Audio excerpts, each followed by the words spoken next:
The next escape that we're going to look at from the Darce choke is really a way to break down the process before it begins. The Darce choke requires that me, the victim of the Darce, is up on my side and my opponent is hovering over me.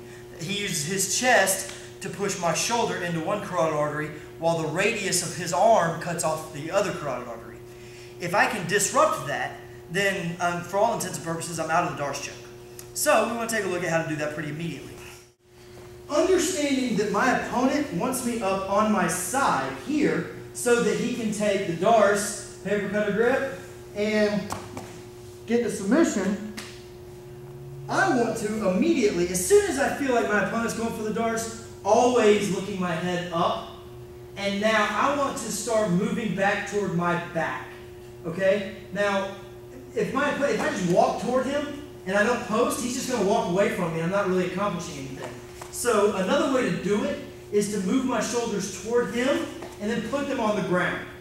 Now, your opponent, I'm trying to keep my legs flat so you can see, my opponent is going to try to clear this arm out of here.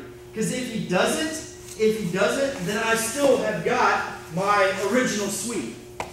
Okay? So my opponent doesn't want his arm just trapped under there.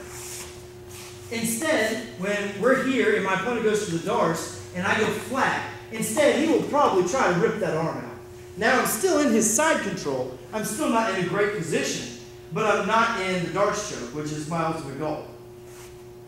So without my partner, all I'm doing is when I've created this angle and I go under and now I'm on my side, I feel the Darce coming, I want to lift my head back and start moving in toward him and putting my back on the ground. If my opponent doesn't move, I've got the underhook. If he doesn't release his arm, I've got the underhook and I can just simply roll him over. 9 times out of 10, he's going to rip that arm free. He'll still be in side control, but at least you're not in the Darce choke anymore.